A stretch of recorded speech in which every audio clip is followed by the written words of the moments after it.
वनमंत्री गणेश नाईक यांच्या मागणीनुसार 14 गावांच्या विकासाबाबत निधीची तरतूद बजेटमध्ये केली पाहिजे अशी मागणी मनसे नेते राजू पाटील यांनी केली आहे। 14 गावं कचरा टाकण्यासाठी ठाण्यात घ्यायची आहेत का असा सवाल देखील राजू पाटील यांनी एकनाथ शिंदेंसह खासदार श्रीकांत शिंदेंना केला। शक्तीपीठ महामार्गावरून शिवसेना उद्धव बाळासाहेब ठाकरे पक्षाचे नेते अंबादास दानवे यांनी सरकारवर निशाणा साधलाय। सरकारला जनतेशी देणं घेणं नसून त्यांची कंत्राटदारासोबत जवळीक आहे अशी टीका दानवे यांनी केली। शक्तीपीठ विरोधात अधिवेशनात प्रस्ताव मांडणार असल्याचं ते बोलताना म्हणाले। राज्यात धार्मिक द्वेष पसरवून महाराष्ट्राचा तालिबान करण्याचा भाजपचा डाव आहे असा आरोप काँग्रेस प्रदेशाध्यक्ष हर्षवर्धन सपकाळ यांनी केला। तर मंत्री शिवरायांबाबत चुकीची माहिती पुरवत असल्याची टीका त्यांनी केली। शिवरायांच्या सैन्यात मुस्लिम नव्हते असा दावा नितेश राणेंनी केला होता। महाराष्ट्र भूषण पुरस्कारासाठी निवड समितीची बैठक पार पडली। महाराष्ट्र भूषण पुरस्कारार्थीचे नाव ठरवण्याचा सर्व अधिकार मुख्यमंत्री फडणवीसांकडे देण्यात आले। अधिवेशन काळातच महाराष्ट्र भूषण पुरस्काराची घोषणा होणार आहे। नाशिकमधील 202 ग्रामपंचायत निवडणुकींचा धुराळा उडणार आहे। येत्या एप्रिल अखेर सर्व ग्रामपंचायतींमध्ये मतदान होण्याची शक्यता आहे। नाशिकच्या इगतपुरीमधील सर्वाधिक 65 ग्रामपंचायतीचा समावेश आहे, तर निफाड आणि बागलाणमधील 32 आणि 30 ग्रामपंचायतीचा समावेश आहे।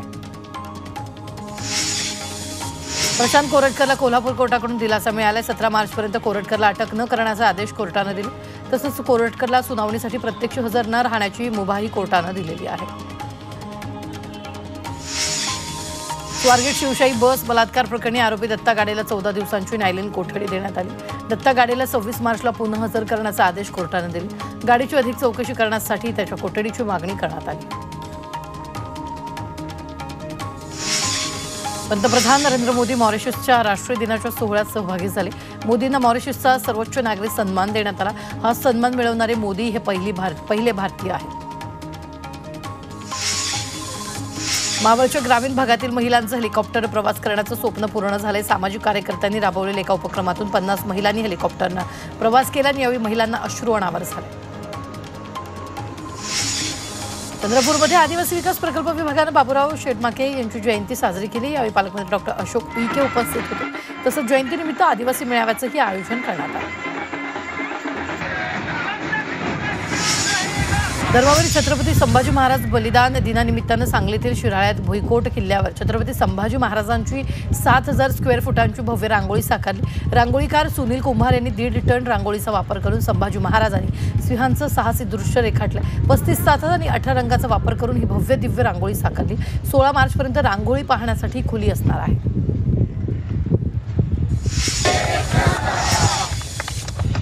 वाशिममधील भटुंबरा गावात जिल्हाधिकाऱ्यांनी जलतारा प्रकल्पाचा शुभारंभ केला। जिल्हा प्रशासन आणि आर्ट ऑफ लिव्हिंगच्या माध्यमातून जलतारा प्रकल्प राबवण्यात येतोय। या प्रकल्पांतर्गत गावकऱ्यांनी 2000 जलतारा खड्डे खोदण्याचा निर्णय केला। जळगावच्या पाचोरीमधील पोलीस कर्मचाऱ्याच्या घरांचा प्रश्न सुटलाय। पोलीस कर्मचाऱ्याचं घर बांधण्यासाठी 21 कोटी रुपयांचा निधी मंजूर केलाय। तसंच गृहनिर्माण प्रकल्पाचं भूमिपूजन करण्यात आलं। अखेर अमरावती विमानतळाला उद्घाटनाचा मुहूर्त सापडला। 31 मार्चला पहिलं प्रवासी अमरावती विमानतळावरून झेप घेणार आहे। प्रवासी विमान सुरक्षेसाठी आवश्यक PAPI प्रणाली सज्ज झाली अशी घोषणा अधिवेशनात उपमुख्यमंत्री अजित पवारांनी केली। सोलापुरातील सिव्हिल हॉस्पिटलमध्ये MRI मशीन तातडीने सुरू करण्याची मागणी राष्ट्रवादी शरद पवार पक्षाने केली। या हॉस्पिटलमध्ये MRI मशीन गेल्या अनेक महिन्यांपासून बंद आहे, त्यामुळे रुग्णांना प्रचंड त्रास सहन करावा लागतो। केंद्र सरकारच्या फेरीवाला धोरणानुसार राज्यात फेरीवाल्यांचं सर्वेक्षण सुरू आहे। राज्यातील 423 महापालिका नगरपरिषदा आणि नगरपंचायतींमध्ये या धोरणाची अंमलबजावणी सुरू आहे। मात्र आतापर्यंत केवळ 4,35,586 फेरीवाल्यांचं सर्वेक्षण पूर्ण झाल्याची माहिती राज्यमंत्री माधुरी मिसाळ यांनी दिली। बांगलादेशी घुसखोरांना रोखण्यासाठी आता जन्ममृत्यू प्रमाणपत्राबाबतचे नियम अधिक कठोर करण्यात आलेले आहेत। तर त्यांचा जन्म अथवा मृत्यू होऊन 1 वर्षापेक्षा अधिक कालावधी झाला असेल आणि त्यांच्या संबंधितांनी प्रमाणपत्र पाहिजे असतील तर त्यासाठी सबळ पुरावे द्यावे लागणार आहेत। पुरावे नसतील अशा अर्जदाराविरुद्ध थेट फौजदारी कारवाई करण्यात येणार आहे। नाशिकमध्ये 25,000ची लाच मागणारा तलाठी आणि मंडळ अधिकाऱ्याला ACBने रंगेहात पकडले। 7/12 उतार्यावर नाव लावण्यासाठी लाच मागण्यात आली होती। या प्रकरणी तलाठी आणि मंडळ अधिकाऱ्याला अटक करण्यात आली। रत्नागिरीतील मत्स्य व्यवसाय खातं ॲक्शन मोडवर आले. समुद्रामध्ये मध्यरात्री LED लाईट वापरणाऱ्या बोटीवर कारवाई केली. यावेळी बोट जप्त करून दाभोळ बंदरात ठेवण्यात आली.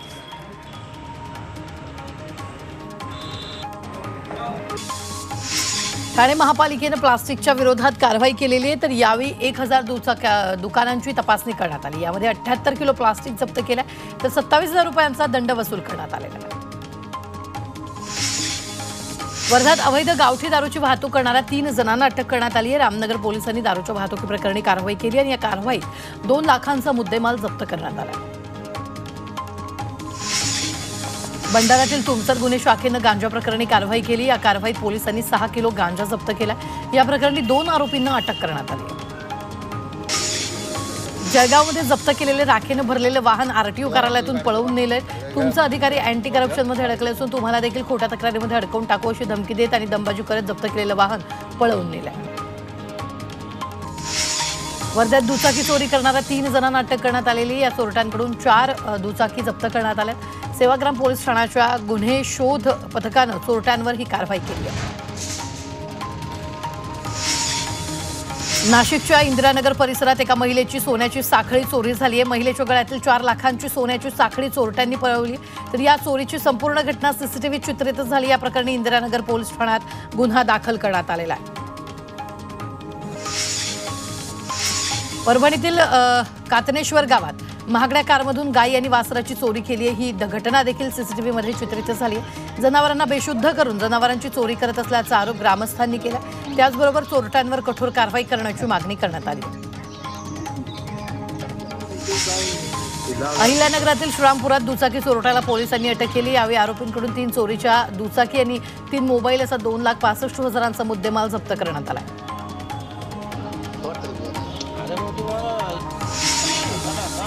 अकोल्यात महाराष्ट्र बँकेच्या कर्मचाऱ्यांनी बँकेच्या कार्यालयाबाहेर धरणं आंदोलन केले. आपल्या विविध मागण्यांसाठी हे आंदोलन करण्यात आले. मागण्या पूर्ण न झाल्यास देशव्यापी आंदोलन करण्याचा इशारा देण्यात आला. कोपरगाव शहरात संतोष देशमुखांच्या हत्येच्या निषेधार्थ आत्मक्लेश आंदोलन करण्यात आले. जोपर्यंत आरोपींना कठोर शिक्षा होत नाही तोपर्यंत लढा सुरूच राहील असं आंदोलनकर्त्यांनी म्हटलंय. सरकार आणि प्रशासनाच्या भूमिकेवर आंदोलनकर्त्यांनी तीव्र नाराजी व्यक्त केली आहे.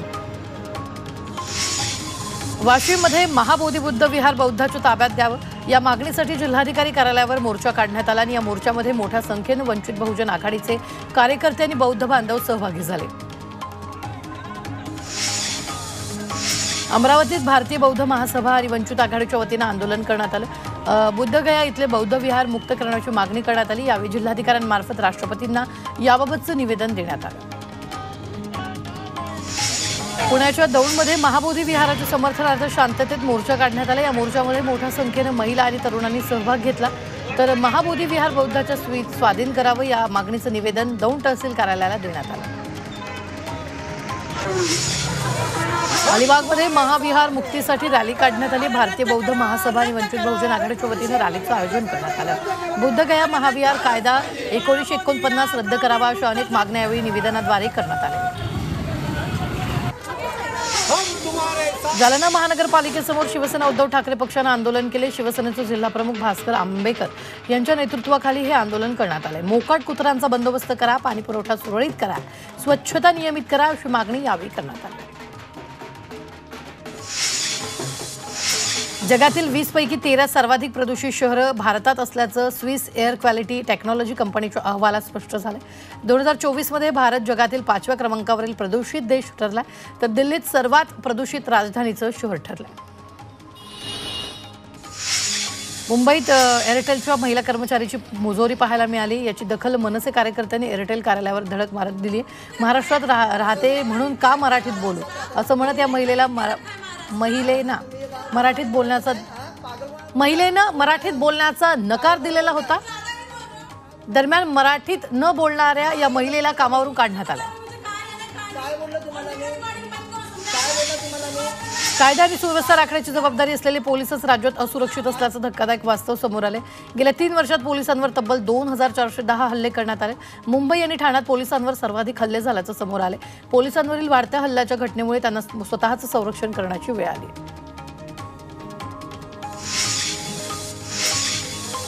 कोल्हापूर जिल्ह्यातील सुमारे 100 दूध संस्था दिवाळखोरीत निघणार आहेत। मार्च नंतर ही प्रक्रिया सुरू होईल।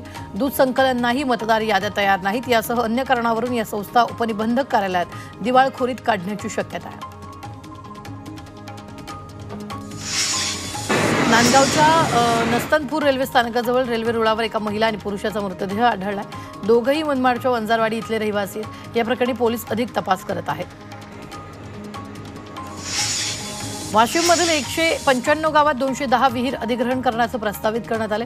जिल्ह्यातील भूजल पातळी मोठ्या प्रमाणात घटल्यानं भीषण पाणी टंचाई होण्याची शक्यता वर्तवली, त्यामुळे विहीर अधिग्रहण करण्याचं प्रस्तावित केलं आहे।